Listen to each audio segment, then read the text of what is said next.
All right, now next topic. You actually brought this one to my attention. I did see a little bit of news about it.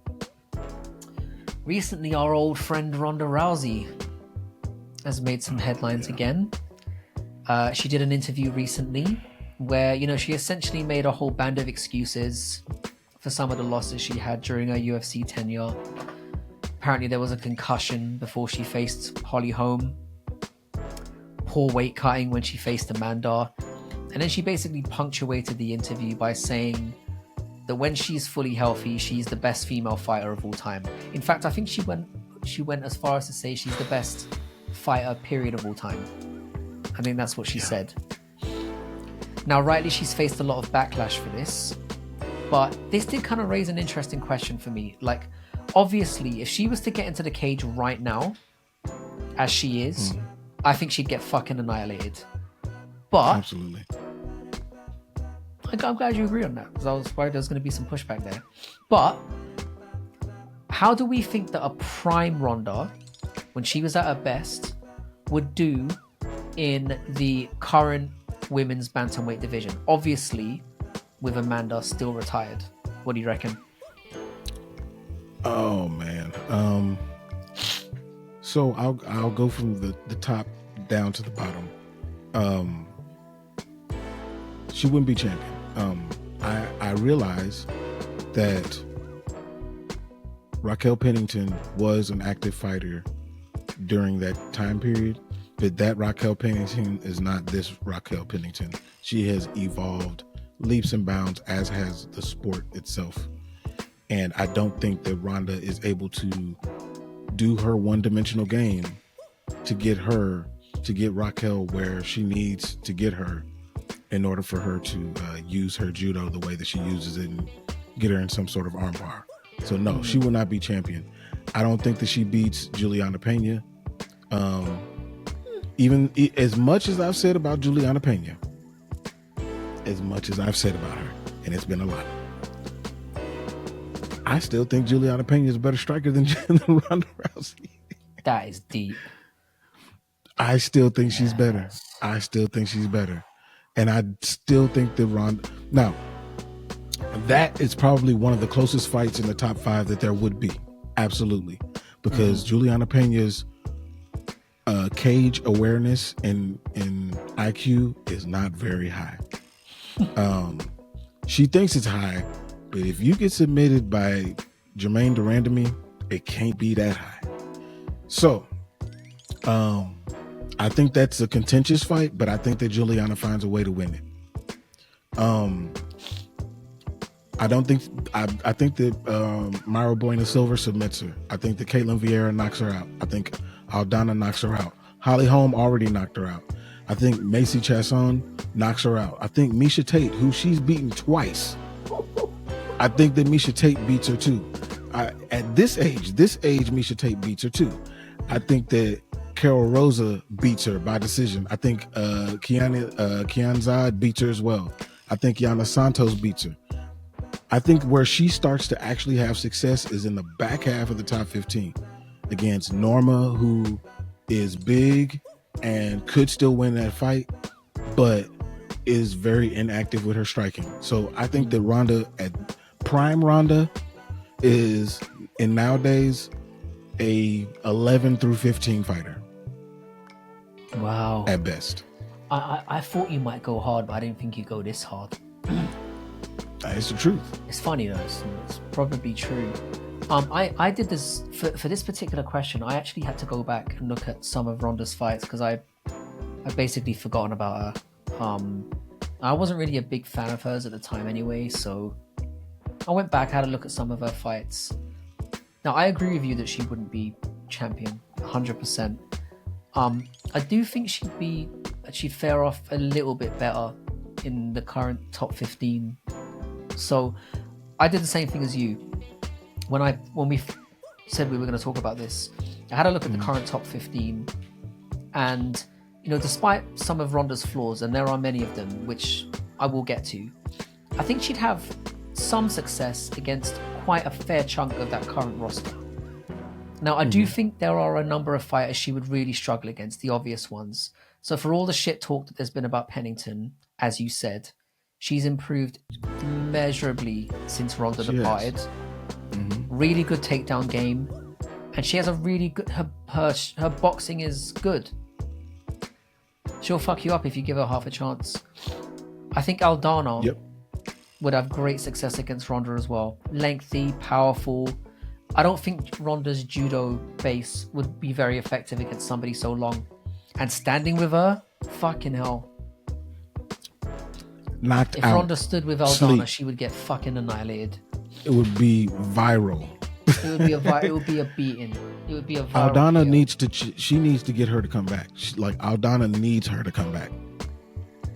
Yeah, and I think I agree with you on the Holly Holm thing as well. I think Holly Holm would be very tough for Rousey as well. Even the Holly Holm that's 41, 42 years old. The boxing's way better. And what's really improved about Holly Holm, her clinch game's so much better now. She's got a very good base. She puts very good knees up the middle. One person you forgot to mention as well, obviously, because we haven't seen her yet. If Kayla Harrison comes in, makes her debut at 300, and assuming she makes the weight and looks good doing it, I can't see a Prime Ronda having any judo success against her. She gets They could go judo for ragdolled. judo for judo. You know what I'm saying? I would favor Harrison's judo way above Ronda's. Now, obviously, we know that Ronda's delusion is to some extent a personality disorder issue on her part. But it's also important to note, well, that in her pomp, she had so many dick riders around her, making her believe that she was a lot better than she really was. And I think that's part of the problem. So while it's cringe to listen to her, it's kind of hard to blame her entirely, because she did have people sucking her off constantly. The bottom line in this whole thing, though, is that while bantamweight is a horrible division, it's arguably the worst in the UFC, the general skill level has improved immensely. And Ronda's major striking deficiencies for me would be laid even more stark in the modern day.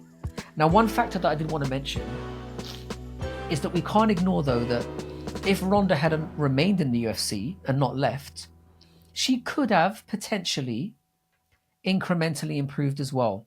However, given what we know about Ronda, her inability to accept criticism, her general fragile ego, and if you look at how her tenure even went with the WWE, started out really, really well, and then they started to say to her, you're not as good in the ring as you think you are, you need to work on this and that, and she immediately threw her toys out the pram, and now she's been bounced out of there as well. So it'd be very difficult to assume, given the personality defects that she had, that she would have continued in the UFC and continued to improve. Because she's not that kind of person. She doesn't take criticism very well, and she has a very elevated ego of herself. Sorry, a very elevated idea of herself. And when that ego gets shattered, she runs. Absolutely. She did it in the UFC before, she did it in the WWE, and there's nothing to suggest that wouldn't happen again. And I just think that given how the game's evolved, I know we framed it as how would Prime Ronda do, but I don't think even a Ronda that had stuck around and had worked on her game would fare that well. And it feels like a harsh thing to say, because this bantamweight division mostly sucks. And her saying that she's the greatest female fighter ever, not for these little things, that is fucking delusional and sad. That's like, while I have, I hold her in high regard for what she did for women's MMA and the doors that her presence opened. I see it the opposite way. If she hadn't caught fire, we might not be dealing with 2-3 female fights a fucking card. So I see it as she's ruined. But we may not have gotten Amanda Nunes or Yan Xiaonan or Zhang Weili, or fair play. Like, there have been a lot of great fights, to be fair. in one of the greatest fights one of the greatest and shortest fights that I've ever seen is a women's fight. Chris Cyborg against Amanda Nunes. So, Yeah. and that wouldn't have happened without Ronda Rousey. Very true. That being said, she's not even in my top 5 of female fighters of all time. So she's She might definitely be not in 6. mine. She might be 6. You'd have her 6th. That's interesting. Maybe. I mean, she has a lot of title defenses, but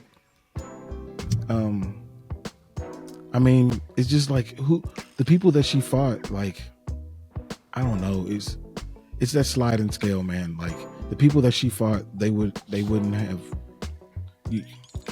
Miesha Tate now, older Miesha Tate would destroy the Miesha Tate from back then, and that's just because of the evolution of the sport. Mm-hmm. So it's hard to gauge those fighters in the infancy of that division, of those divisions, compared to what we have now. Like, no, it's really hard. Even as bad as that bantamweight division is, they would be leaps and bounds better than the division that she ran off, what was it, 4 or 5 title defenses in. Mm-hmm. Yeah, I mean, the division wasn't very strong then at all. No. I don't have Rousey in my top. I think she maybe, I wouldn't have her in my top 10, being honest. Of female fighters? Yeah. If we're talking about impact, she's top 5. The impact that she had on the women's game, she could be number 1. Yeah. But in terms of quality of fighter, skill level, quality of competition, I wouldn't have her in my top. She might squeak into my top 10.